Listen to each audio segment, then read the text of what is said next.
और पद्म विभूषण से सम्मानित और पंडवानी गायन को विश्व पहचान दिलाने वाली डॉक्टर तीजन बाई को राजकीय सम्मान के साथ अंतिम विदाई दे दी गई। 70 वर्षीय तीजन बाई ने रायपुर एम्स में अंतिम सांसें ली। उनका पार्थिव शरीर अंतिम दर्शन के लिए गृहग्राम गनियारी लाया गया, जहां जनप्रतिनिधियों, लोक कलाकारों और हजारों ग्रामीणों की भीड़ यहां पर उमड़ पड़ी। नम आंखों से लोगों ने अपनी प्रिय लोक गायिका को अंतिम विदाई दी। तीजन बाई ने अपने नाना से पंडवानी सीखी और अपनी अनूठी प्रस्तुति शैली से महाभारत की कथाओं को देश दुनिया तक पहुंचाया।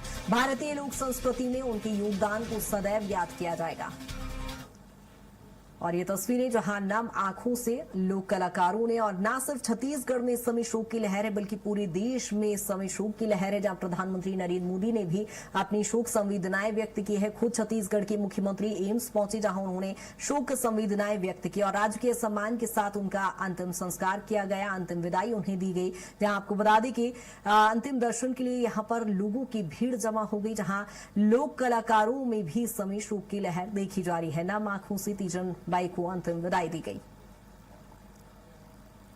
और प्रधानमंत्री नरेंद्र मोदी ने भी शोक संवेदनाएं व्यक्त की। जहां आपको बता दें कि पंडवानी भाषा शैली को एक पहचान दिलाने वाली, छत्तीसगढ़ की संस्कृति को पहचान दिलाने वाली तीजन बाई, जो कि काफी विरले व्यक्तित्व के साथ जहां उन्होंने अंतिम विदाई ली। लंबे वक्त से चूंकि उनका एम्स में इलाज चल रहा था, रायपुर एम्स में इलाजरत वो थी, 38 दिन तक आईसीयू में रही और सुबह तड़के उन्होंने अंतिम सांसें ली और पूरे राजकीय सम्मान के साथ उन्हें अंतिम विदाई दी गई। इस दौरान हर किसी की आंखें नम दिखाई दी। यहाँ भिलाई के गनियारी उनका गृहग्राम, जहां उनका अंतिम संस्कार हुआ और राजकीय सम्मान के साथ उन्हें अंतिम विदाई दी गई।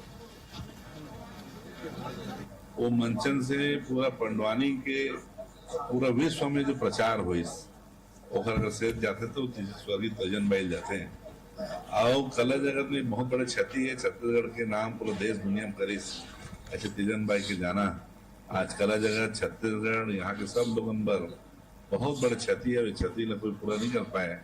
ऐसे शोक की घड़ी में छत्तीसगढ़ सरकार, माननीय मुख्यमंत्री जी श्रद्धेय विष्णुदेव साय जी और पूरा मंत्रिमंडल ये शोक संतप्त परिवार के साथ खड़े। ये ऐसी क्षति जो कभी पूरी नहीं हो सकती। कल रात में ही मैं एम्स गया था उन्हें देखने, तब अनकॉन्शियस थी।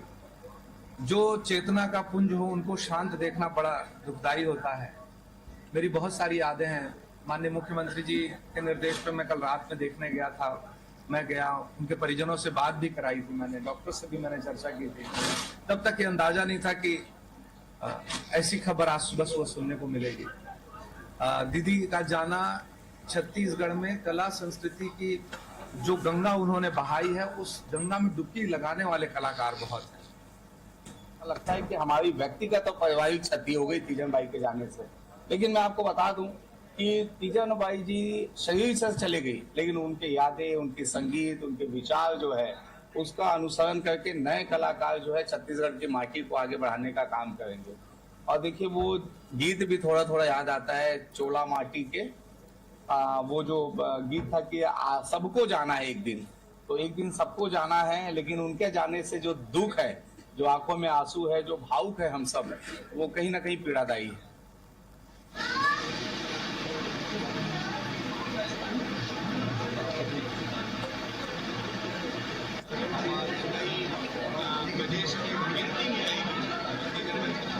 और तीजन बाई का अंतिम संस्कार कर दिया गया है और पूरे राजकीय सम्मान के साथ उन्हें अंतिम विदाई दी गई। नम आंखों से उन्हें विदाई दी गई, जहां न सिर्फ लोक कलाकारों में बल्कि पूरे छत्तीसगढ़ में और पूरे देश में इस समय शोक की लहर है।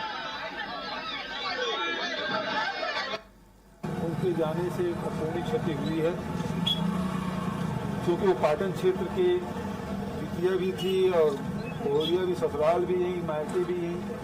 और हम लोग बालकाल से उनके पंडवानी सुनने जाया करते थे जब स्कूल में थे। भारत सरकार से उन्होंने हमको सम्मान मिला, तो ये छत्तीसगढ़ का सम्मान, छत्तीसगढ़ को, छत्तीसगढ़िया लोगों को सम्मान उन्होंने कराया। उसके जाने से निश्चित रूप से एक अपूर्णी क्षति हुई है।